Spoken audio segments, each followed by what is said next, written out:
자, 매주 새로운 이슈가 나오는 부동산 시장, 최근에는 어떤 얘기들이 나오고 있는지, 또 어떤 얘기들이 나왔는지, 나올 건지, 시사하는 바는 뭔지 알아보도록 하겠습니다. 부동산 먼저 공시가격 대폭 내린 거, 이게 이제 화제인데 얼마나 내린 겁니까? 역대급으로 내렸습니다. 저는 이렇게 크게 하락한 적을 본 적이 없는데요. 제가 사실 살짝 예상은 했거든요. 작년에 굉장히 많이 올랐고 정부에서도 내리겠다 했으니까 네. 두 자릿수는 나올 거야. 그래서 저는 마이너스 한 12에서 15%, 많게는 20%.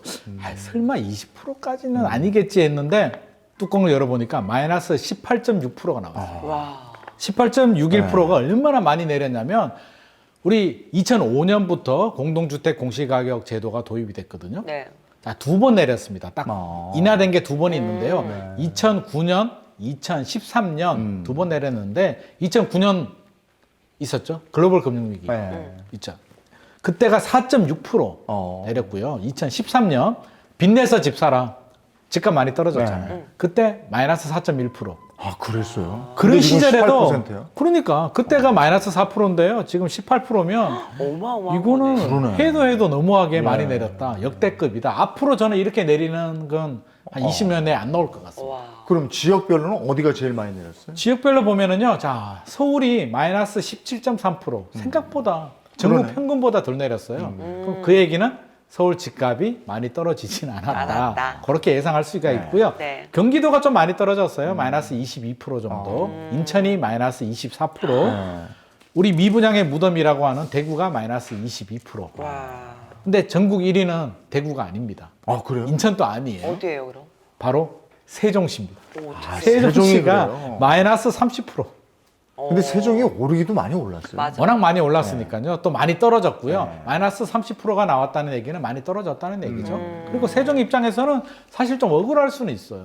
왜냐하면 많이 올랐는 것도 정상적인 메커니즘에 의해서 또는 세종시 아파트를 가지고 있는 분들이 호가를 올려서 오른 게 아니고 그때 국회에서 발표, 맞아요. 국회 이전한다고 뭐 내려간다, 2000 뭐 그러니까 어쩐다. 갑자기 세종시 입장에서는 고요한 우물에 네. 큰 돌이 하나 뚝 떨어졌잖아요. 파도가 치니까 집값이 오르는 거고 억울하죠. 이거 우리가 올린 것도 아닌데 그래서 집값이 급등하다가 2년 연속 집값이 급락했죠. 그래서 그 급락이 지금 반영이 된 겁니다. 공시가격이 이렇게 거의 20년 전으로 대폭 낮춰진 거잖아요. 네, 2020년 수준으로. 네. 그러면 그 이유는 뭐예요? 집값이 오르잖아요. 2015년에서 2021년까지 네네. 많이 오르다 보니까 이전 정부에서 뭐라고 생각을 하냐면 야, 집주인들이 저렇게 투자를 하고 나쁘게 말하면 투기를 하는데 세금이 좀 약한 거 아니야? 우리가 규제를 강화하는데 공시가격이 낮다 보니까 오히려 혜택을 주는 거 아니야? 라는 이야기가 나오는 거죠. 그러니까 야, 공시가격이 낮으니까 종부세도 우리가 세율을 올려도 얼마 안 나오잖아. 더 올려야 되겠어? 라는 게 공시가격 현실화율입니다. 그래서 현실화가 뭐냐면 시세와 비슷하게 가겠다. 90% 수준까지 가겠다. 오. 근데 갑자기 올리면 어떤 부작용이 생길까요? 난리가 나잖아요. 그 밀란이 생길 거잖아요. 공시가격. 그렇게 올리지는 못하고 10년에 걸쳐서 조금씩 올려서 90%까지 가겠다. 그러니까 2021년 19% 정도 올랐고요. 공시가격이. 2022년에 17% 정도 올랐는 게 가격도 많이 올랐지만 플러스 알파로 더 올린 거예요. 우리 현실화 해야 되니까 좀 더 올릴게. 이렇게 올렸는데 이번은 반대가 됐죠. 2022년에 집값이 떨어지고 네. 또 윤석열 정부에서도 야, 우리 2020년 수준으로 돌려버릴 거야. 공시가격 현실화 안 돼. 라고 하니까 현실화율을 거의 폐기하게 되거든요. 그러니까 가격이 내린 부분에서 더 빼버린 거죠. 마이너스 알파가 되는 거죠. 더 빼버린 게 첫 번째 이유고요. 네. 자, 두 번째는 공동주택 공시가격 기준일이 1월 1일이에요. 1월 1일 시세를 기준으로 하거든요. 그 이야기는 작년에 2022년 10월, 11월, 12월 집값이 폭락했잖아요. 완전. 폭락한 건 그대로 반영이 되고요. 공시가격에 1월, 2월, 3월 반등한 부분은 반영되지 않습니다.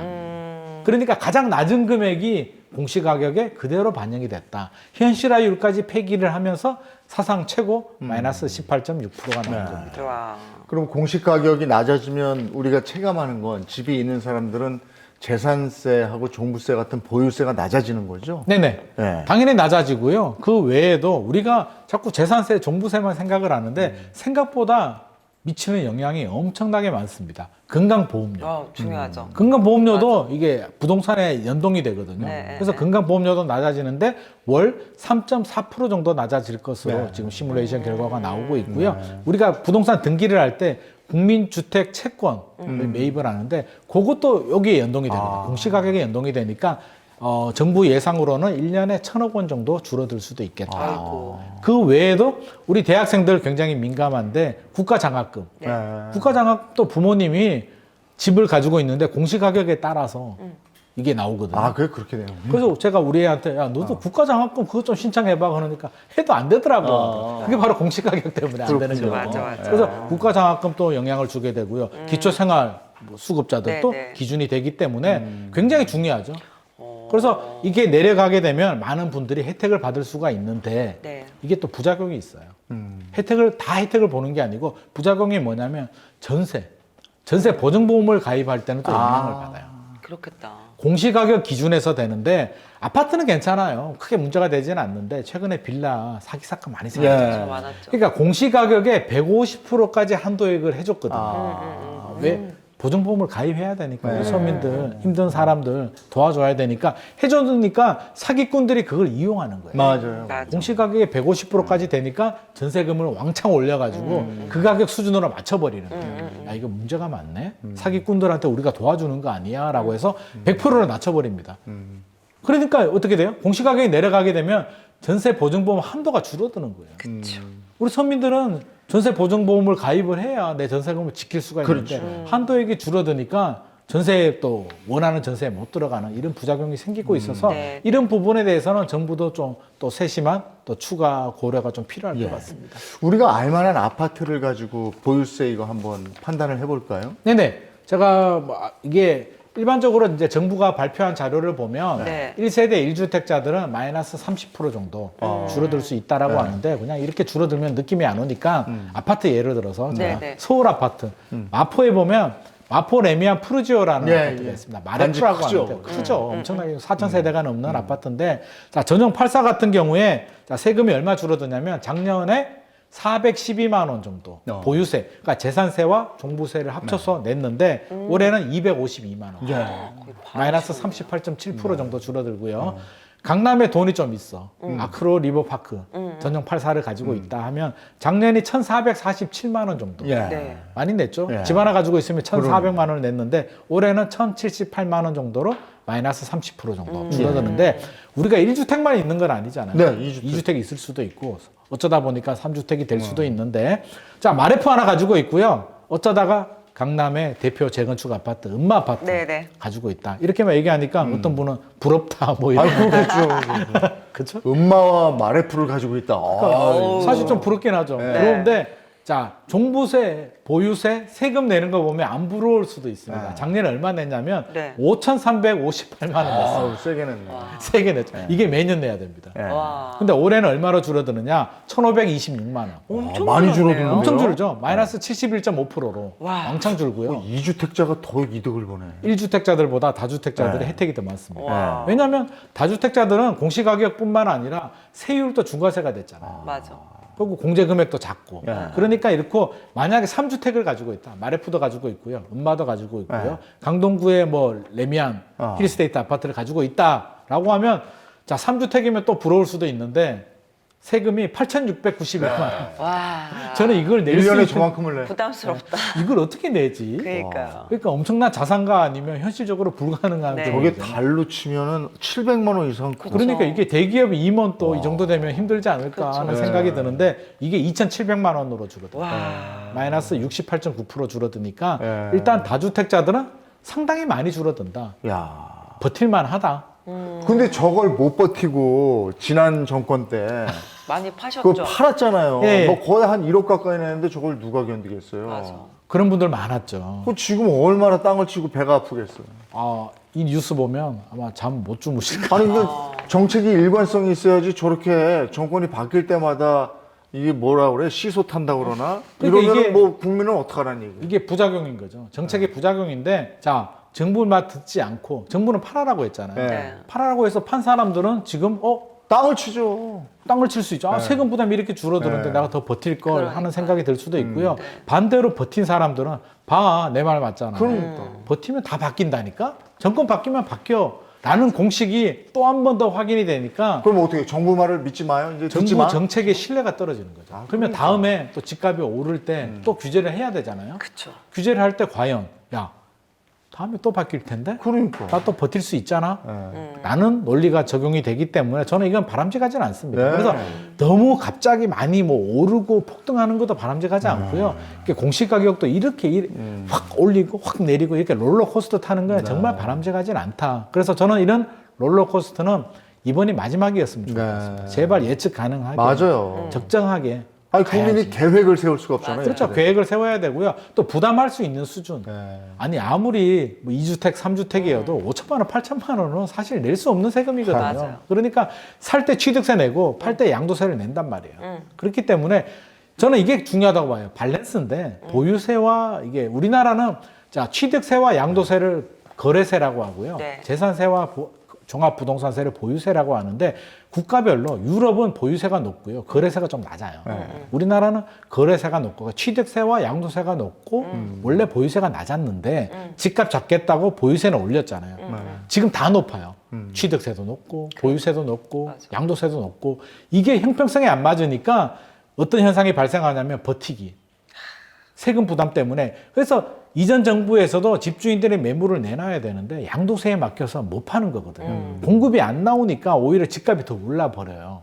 그러니까 이게 지금 또 만약에 보유세를 내리겠다라고 하면 지금은 또 다 내려요.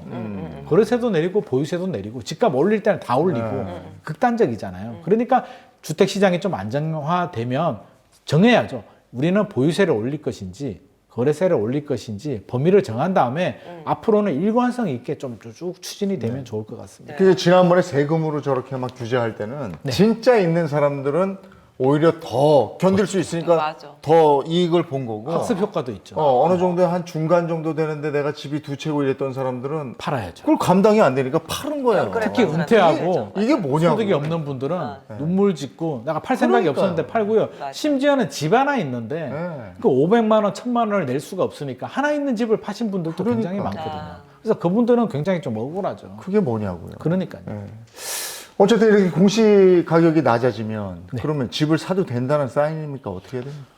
일단 뭐 집주인들 입장에서는 야 세금 때문에 팔 이유는 없어졌죠. 네. 팔아야 될 이유는 여러 가지가 있잖아요. 내가 뭐 더 좋은 집으로 갈아타기 위해서 집값이 더 떨어질 것 같아서 아니면 뭐 내가 뭐 귀농을 한다든지 이민을 간다든지 아니면 자녀가 결혼을 해서 아니면 세금이 부담스러워서 이런 이유들이 있는데 세금이 부담스러워서 파시는 분들은 일단 안 팔아도 되죠. 네. 그러니까 일정 부분 영향을 줍니다. 자, 집을 사려는 분들도 여러 가지 이유 때문에 뭐 집값이 떨어질 것 같아서 안 사는 분들이 있고요. 돈이 부족해서 못 사는 분들도 있고요. 네. 세금이 무서워서 안 사는 분들도 있는데 돈이 부족하거나 떨어질 것 같은 불안한 사람들은 여전히 안 사겠지만 네. 세금이 부담스러워서 안 사시는 분들은 살 수도 있거든요. 그러니까 수요는 소폭 늘어날 수도 있고요. 공급은 소폭 줄어들 수도 있습니다. 근데 판을 뒤집기는 어려울 것 같아.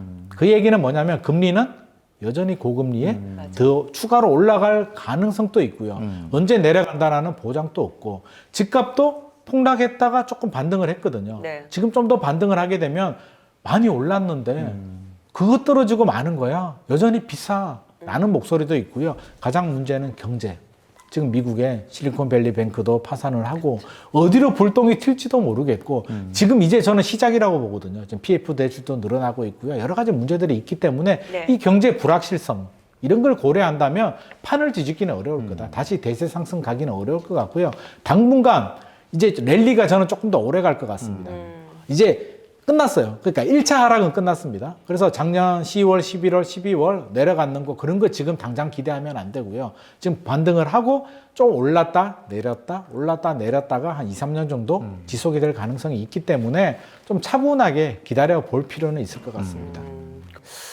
인간이 사는 데 있어서 필수적인 의식주죠. 그중에도 집, 내가 가서 머물고 쉴 곳이 없으면 사람이 얼마나 불안합니까? 근데 우리나라 사람들의 대부분의 거주 형태가 아파트니까 이 아파트 가격에 예민해질 수밖에 없는 상황이죠.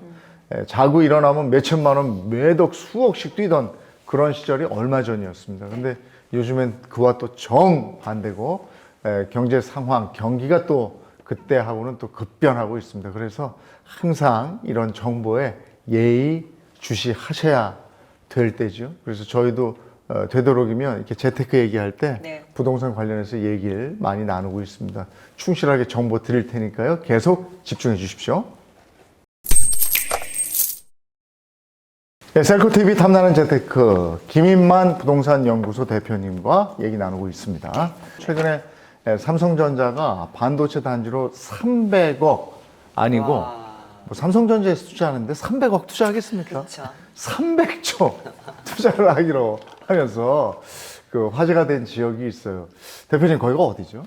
용인시 남사읍인데요. 용인시 남사.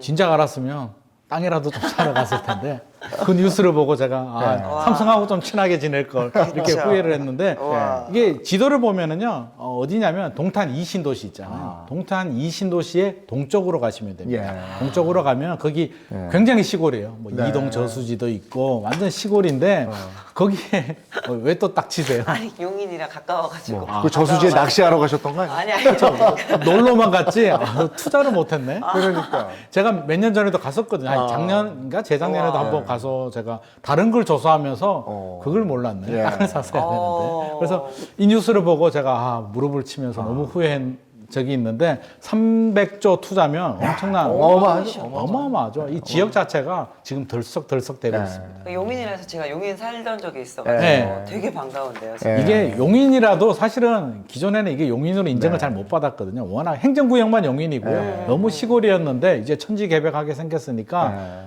땅 주인들은 난리가 났죠. 그러네. 가격 올라가고 지금 땅 사려고 지금 줄을 서고 지금 난리가 났습니다. 그럼 그 주변까지도 그럴 텐데 기흥, 맞습니다. 뭐 화성, 평택 그치. 여기 이미 오르지 않았나? 많이 거기다가 오를 이제 올랐는데 용인 더 오르는 300조면 거죠. 더 오를 수 그렇죠. 있다라는. 이제 미래 가치가 엄청나게 반영이 되는 거죠. 실제로 용인 쪽 집값 들썩거립니까? 그쪽에 이제 아파트가 하나 있어요. 거기 이제 대림에서 이편한 세상 한숲타운이라고 아파트를 지었는데 이게 굉장히 재밌습니다. 6,800세대나 되거든요. 이거 어마어마하네. 어마어마한데 섬이에요. 생뚱맞게 그거밖에 딱 6,800세대 아파트만 지었는데 이게 2018년에 입주를 했고요. 제 기억으로 2015년인가 16년에 이제 분양을 했는데 제가 여기 모델하우스도 갔었거든요. 네. 모델하우스를 압구정에다 만들었어요. 아, 그랬어요? 예. 아니 용인 남사에다가 아파트를 짓는데 압구정에 모델하우스를 만들어서 같은 강남권이라는 거지. 제가 투덜투덜대면서 모델하우스 이제 구경도 갔는데 줄이 막 길었어요. 네. 그래서 그 아파트가 요즘 난리가 났습니다. 삼성이 300조를 투자한다니까 아니 아무리 6,800세대라도 사실 너무 섬이잖아요. 네. 그래서 분양가가 제 기억으로는 3억 원에 안 했어요. 맞아요. 저도 전용 봤던 84가 기억이 있어요. 아, 그래요? 기억이 나죠? 네. 뭐 2억 뭐 7, 8천 되게 정도? 저렴했는데 저기까지 누가 가 이 생각했어요. 그래서 저도 그 생각했죠. 야 저렴하긴 한데 아 주변에 아무것도 없잖아요. 야, 이거 무인도 섬에 6,800세대를 지은 거하고 똑같거든요. 저기 개발이 될까?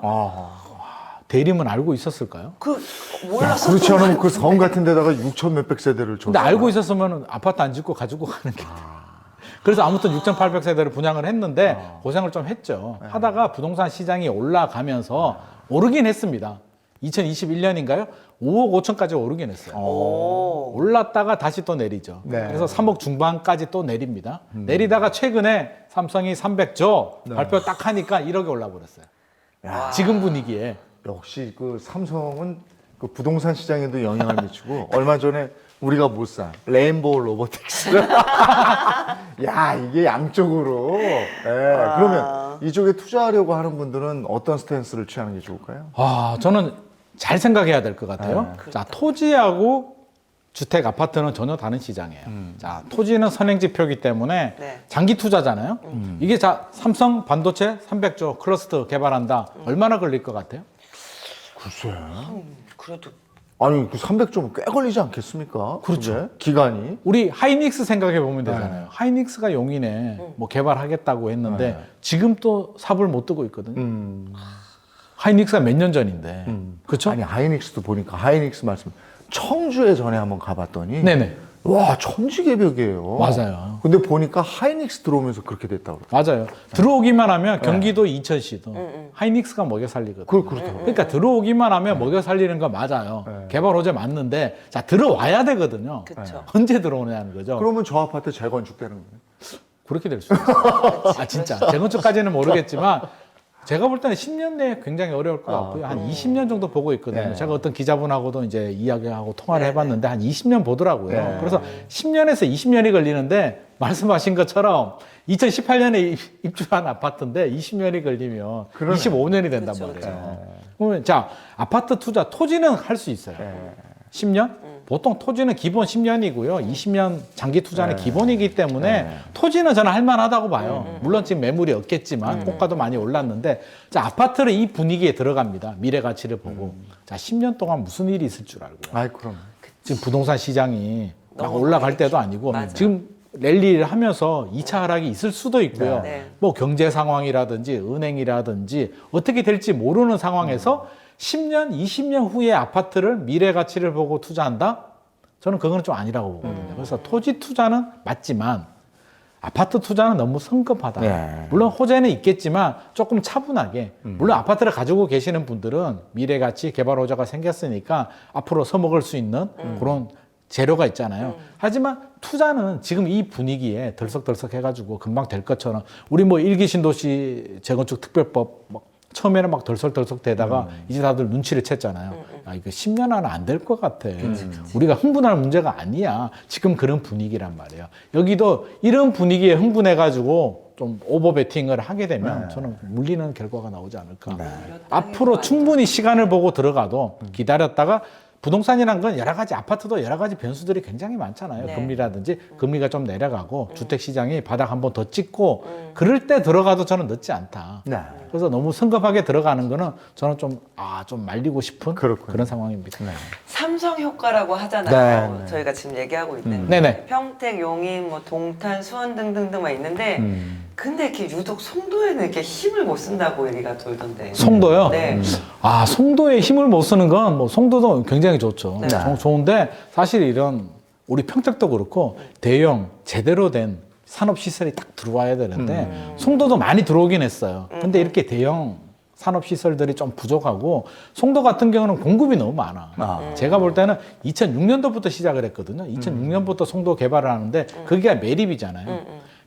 이게 우리 보통 신도시 같은 경우도요, 딱 계획을 하면 한 2, 3년 정도 분양을 하고 네. 입주장도 한 3년 지나면 이제 안정이 되거든요. 송도는 안정될 만하면 공구 개발해가지고 새 아파트를 계속 지어야 되니까 맞아. 지금 20년 동안 새 아파트가 나와요. 맞아요. 그래서 송도에 미리 들어가신 분들은 그때는 그 아파트가 좋았는데 자꾸 새 아파트들이 들어오다 보니까 사실 물량 앞에 장사는 없거든요. 그래서 공급 물량이 너무 많은 곳은 저는 부담스럽고요. 용인 남사도 마찬가지예요. 지금은 이제 아까 대림에서 6,800세대 지었는데 만약에 300조 투입을 하면서 체계적인 개발을 하면서 아파트도 많이 짓는다. 그럴 것 그러면 같아 왠지. 또 달라지거든요. 그러니까 그런 점도 봐야 되고 구체적인 계획이 어떻게 나오는지도 모르겠고 설사 상황에 따라서 300조가 100조가 될 수도 있고요. 뒤집어 버릴 수도 있기 때문에 우리가 너무 좀 흥분하면 안 되겠다. 송도는 좋긴 해요. 좋긴 하는데 송도 최근에 가격이 마이너스 50% 정도 떨어졌거든요. 청도가? 많이 떨어요. 송도. 송도. 송도는 그 정도 떨어졌고 근데 그 이제 송도를 얘기하면 그 주변 청라라든지 뭐 이게 또 주변으로 가기 때문에 그렇고 또 하나는 송도가 어려우면 주변은 더 어렵죠. 그러네요. 그러니까 근데 송도는 저는 송도도 마이너스 보면 거기 국제학교 주변으로만 좋아요. 비싸고 비싸요? 그 주변이 많이 떨어져. 근데 많이 떨어졌어요. 국제학교 주변도 떨어졌기 때문에 저는 자금이 되고 필요하신 분들은 고점 대비 마이너스 50% 정도 하락한 매물이라면 저는 괜찮다고 봐요. 그러니까 설사 2차 하락이 있더라도 자 마이너스 50% 예를 들어서 12억짜리가 6억으로 떨어졌는데 떨어져 본들 한 1억 정도 더 떨어지고 오르면 나중에 고기도 먹어본 사람이 안다고 한번 떨어지면 다시 또 그렇게 올라가기는 쉽거든요. 네. 그러니까 저는 그 정도 하락폭은 괜찮다. 그러니까 우리가 지역만 보지 말고 개발 호재만 보지 말고 가격 흐름도 꼼꼼히 체크를 해봐야 될 것 같습니다. 이 부동산이 올라갈 때도 급격하게 올라갔지만 하락할 때도 급격하게 떨어졌기 때문에 맞습니다. 그 지난주 집값 하락폭은 실제로 조금 줄어들었다고 얘기 들었거든요. 좀 많이 줄어들었죠. 지금 네. 계속 줄어들고 있는데요. 우리 주간 아파트 매매 가격 동향을 보게 되면 네. 1월 이후로 이제 계속 반등을 하고 있습니다. 그래서 여전히 마이너스는 마이너스예요.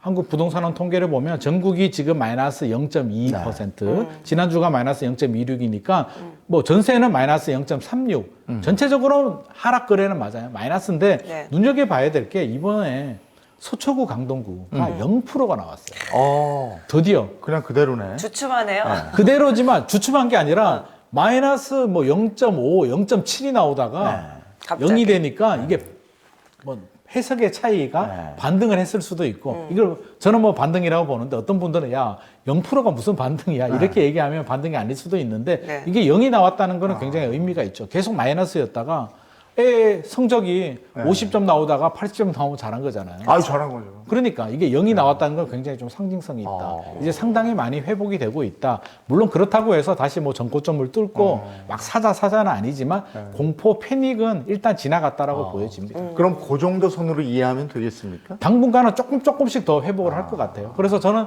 특별한 변수가 생기지 않으면 뭐 파월 미국 의장이 FRB 의장이 갑자기 금리를 더 많이 올려버리거나 한국은행 총재께서 우리 예상과는 다르게 금리를 안 내리고 동결도 아니고 0.5% 올려버리거나 이런 예상치 못하는 변수가 생기지 않는 한 네. 당분간은 조금씩 이렇게 올라가면서 저는 0%까지는 갈 것 같습니다. 그러니까 서울 나머지 지역들도 0% 가고 좀 더 올라가다가 너무 비싸네 하면 좀 내려갔다가 요런 상황이 한 2, 3년 이어지지 않을까. 2, 3년 정도 그러니까 이렇게 계단식으로 내려와서 여기서 2, 3년 이렇게 가다가 올랐다가 내렸다 올랐다 내렸다가 저는 가요. 예전하고 비슷해요. 그러니까 저는 2009년도하고 2013년을 생각해 보면 똑같은 데자뷰가 되지 않을까. 우리 올랐을 때도 2015년에서 2021년 올랐을 때도 이전에 노무현 정부하고 너무나 비슷했잖아요. 네, 맞아요. 그러니까 저는 이번에도 역시 또 데자뷰가 될 가능성이 상당히 높다. 그때도 글로벌 금융위기 서프라임 모기지론 터지고 쭉 떨어졌다가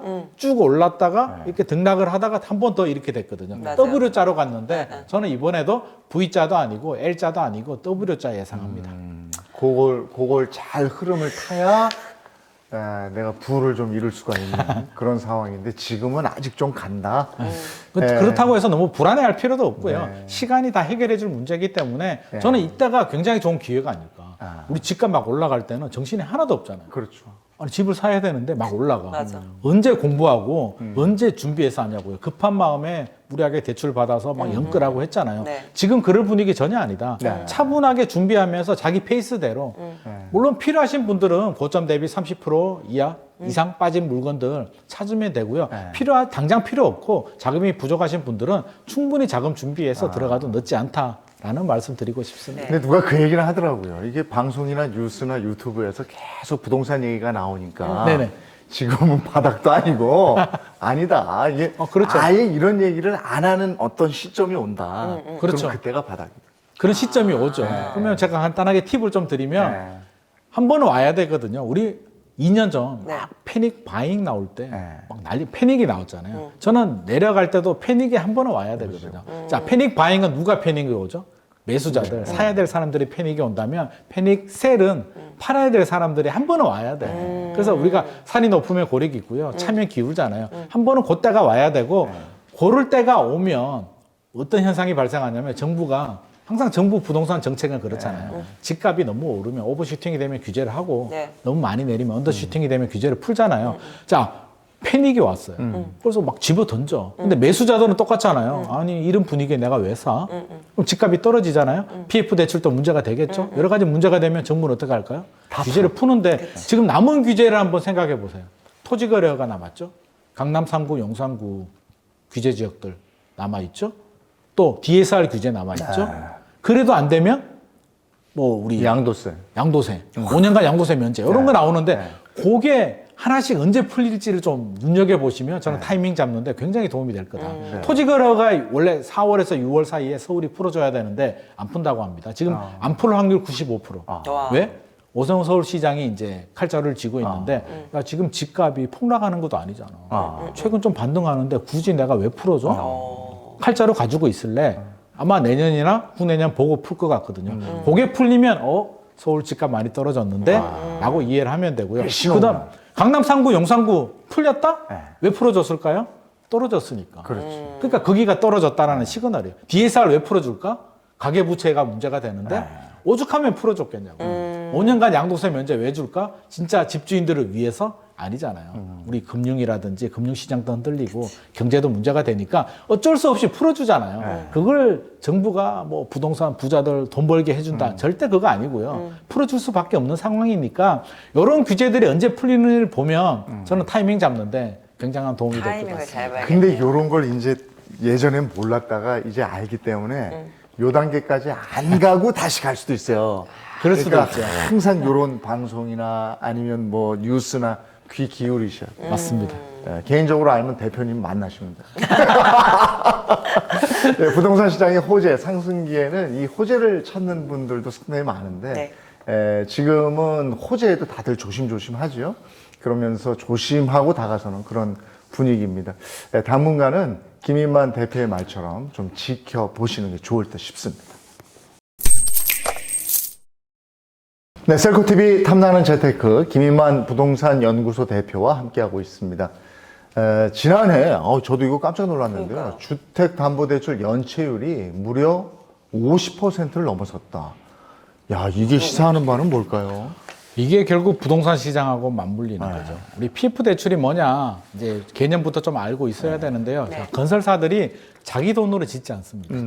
이게 참 이게 네. 땅 짓고 헤엄치기라고 하는데 부동산 시장 분위기가 좋을 때는 땅은 처음에 땅을 사야 되잖아요. 그걸 브릿지론이라고 하거든요. 브릿지론을 받아서 땅을 사고요. 네. 이제 사업을 해야 되잖아요. 분양을 해야 되는데 PF 대출을 또 받습니다. 네. 프로젝트 파이낸싱을 받아서 좀 금리는 좀 높죠. 그러더라도 분양이 잘 되면 그렇죠. 그 돈을 받아서 짓고 다 상환하고 돈이 남으니까 내 돈 안 들이고 하거든요. 그러면 자 금융권 회사들도 왜 PF 대출을 하느냐? 이거는 우리 담보대출하고 달라요. 담보대출은 뭐 건저당을 잡잖아요. 네. 뭔가 안전장치를 하는데 PF 대출은 프로젝트에다 거는 거거든요. 그럼 내가 PF 대출을 일으켜도 잘못되더라도 내가 개인적으로 처벌받진 않아요. 책임지진 않아. 프로젝트니까. 그러니까 리스크는 큰데 돈을 잘 벌지.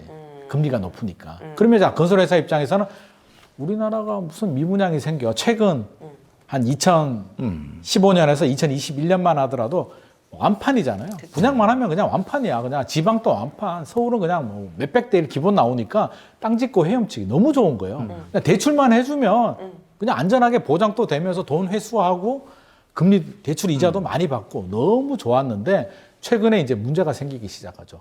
미분양이 늘어나잖아요. 자, 미분양이 늘어난다는 얘기가 뭐냐면 미분양이 늘어나면 자금 회수가 안 되는 거예요. 네. 악성 미분양이 남아버리게 되면 그래서 자 PF 대출을 해준 금융사 입장에서는 야 이걸 어떻게 회수하지? 그 부동산을 뭔가를 처리를 해야 되잖아요. 분양이 안 되니까 땡 처리를 한다든지 땡 처리하게 되면 손실이 발생하게 되죠. 그러니까 이게 금융권 부실로 이어질 수가 있는데 이게 미분양이 늘어나는 만큼 PF 대출이 늘어나고 있고요. 아마 수면 위에 올라오지 않았을 겁니다.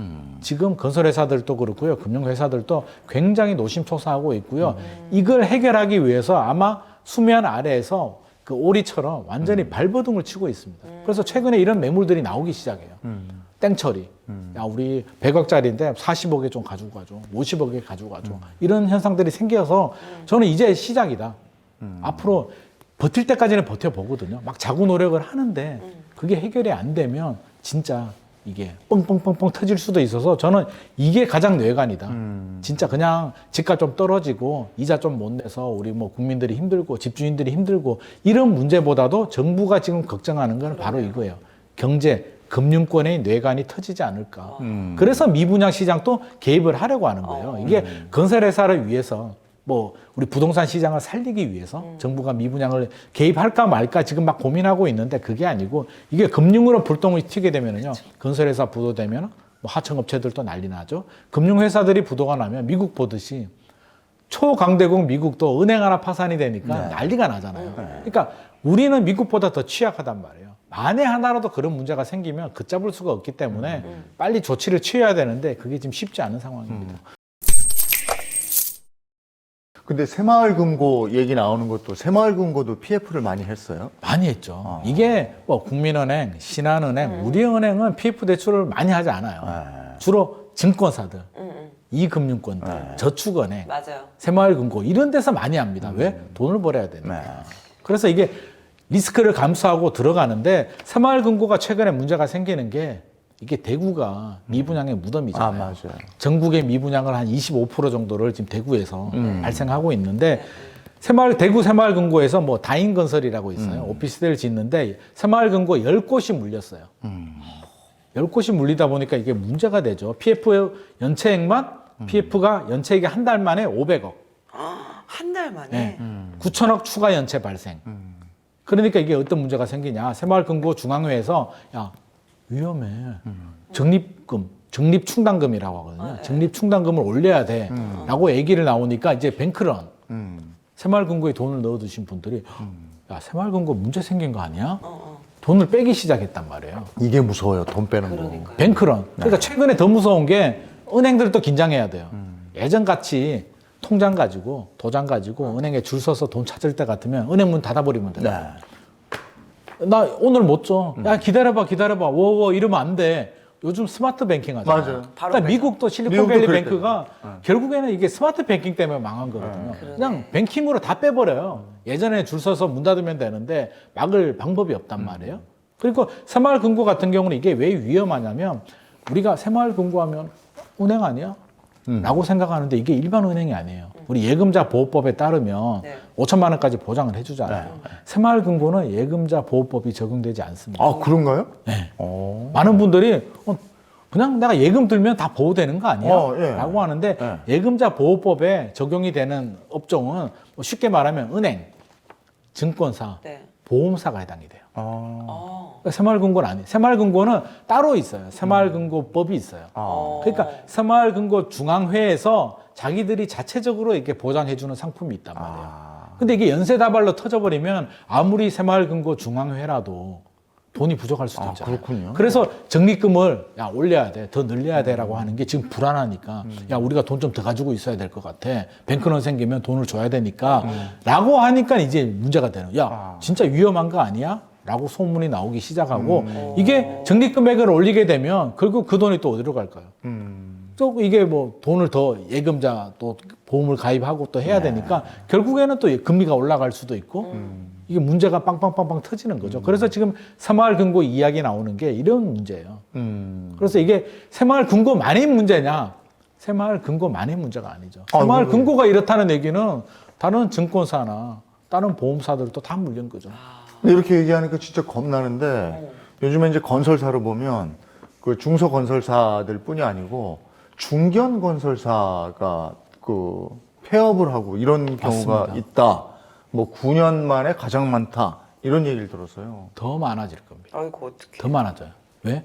우리가 만약에 우리라고 생각하더라도요. 어려워요. 네. 수입이 줄어들고 예를 들어서 뭐 회사에서 그만두거나 어떤 일이 잘못됐어요. 그럼 바로 파산해 오지 않거든요. 어떻게든 버텨보잖아요. 마이너스 대출도 받고 빌릴 수 있는데 좀 빌려보고 지출도 줄여보고 어떻게든 버텨보다가 안 되면 6개월, 1년, 2년이 지나서 우리가 넘어진단 말이에요. 자, 건설회사들, 금융권들도 지금 자구 노력을 하고 있어요. 땡처리하고 있고요. 뭐 100억짜리 뭐 60억에도 팔고 50억에도 팔고 최근에 그런 매물들이 나오더라고요. 얼마에 해줄래? 뭐 이런 나오는데 자구 노력도 하고 뭐 자산이 있으면 매각도 하고 매각이 잘 안 되겠지만 노력을 하는데 금융 비용은 계속 늘어나죠. 금융 비용은 또 늘어나잖아요. 결국에는 버티다가 못해서 이제 부도가 나는 거기 때문에 지금은 조금씩 징조는 있는데 6개월, 1년, 2년 계속 이런 상태가 지속이 되면 저는 중견 건설사뿐만 아니라 대형 건설사들도 안전할 수는 없다. 최근에 롯데건설도 대기업이니까 버틴 거거든요. 자금이 부족해가지고 그룹한테서 롯데그룹에서 2조 원인가 빌렸거든요. 그러니까 이게 그 대기업들은 일단 버티긴 하겠지만 중견기업들, 중소건설사들은 어디 비빌 언덕이 없어요. 앞으로 빵빵빵 터질 거다. 우리 굉장히 긴장해야 되고요. 자, 이런 시공사, 뭐 시행사들 당연하고요. 부도가 나면 결국은 누가 책임지느냐. PF 대출해준 금융권들이 다 떠안게 되고 그 금융권에 돈을 맡긴 우리 예금자들 결국 부실이 생기게 되면 또 불똥이 그쪽으로 튀기 때문에 정부도 이 문제에 대해서는 진짜 심각하게 고민해요. 심각하죠. 원희룡 장관께서도 최근에 미분양 10만 호까지는 각오해야 된다라고 이야기를 나오는데 자, 따로가 아니고 붙여서 생각을 해야 돼요.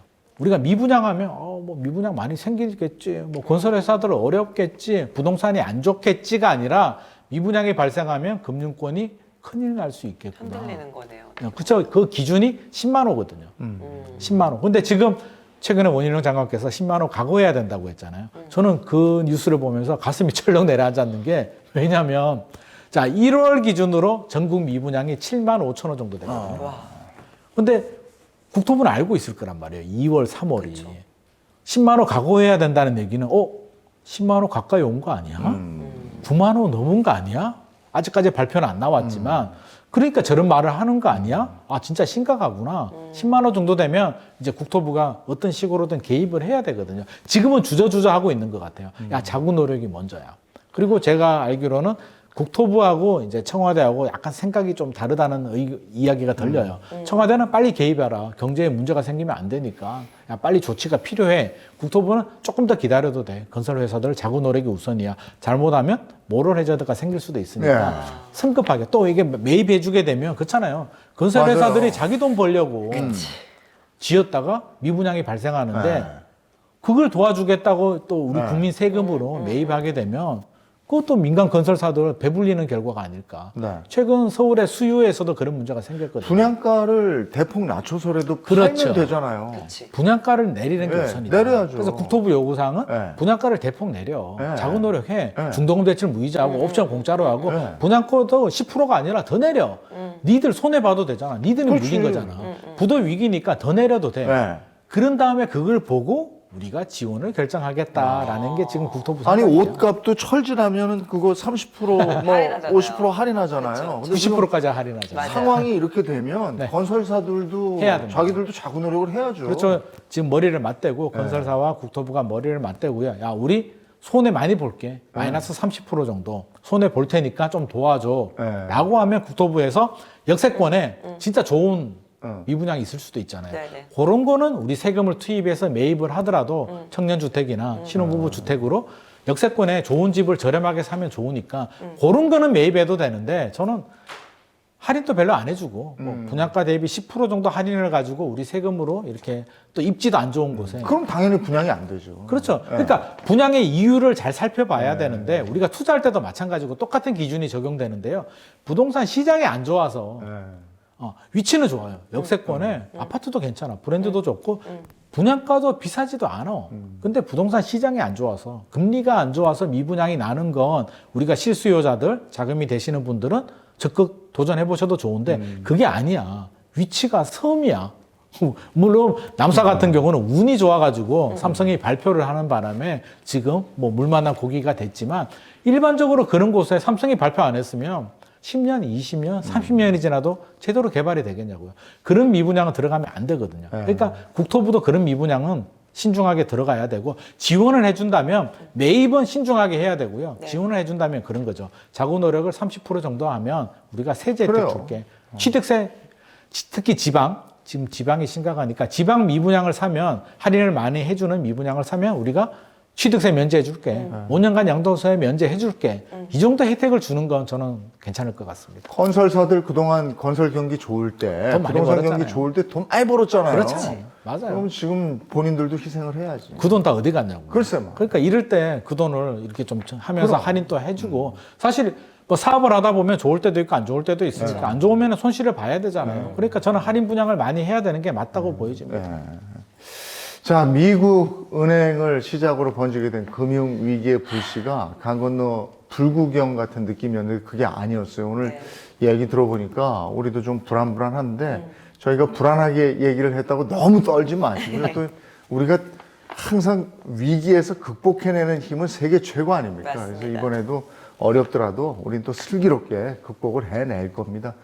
그리고 부동산에 대한 고민은 계속해서 저희가 같이 나누고 해결 방안을 찾아볼 테니까요. 저희 셀코TV 함께 해주시면서 같이 좀 방안을 찾아보도록 하겠습니다. 네. 고민도 같이 나누도록 하겠습니다. 오늘 함께 해주셔서 고맙습니다. 감사합니다. 고맙습니다.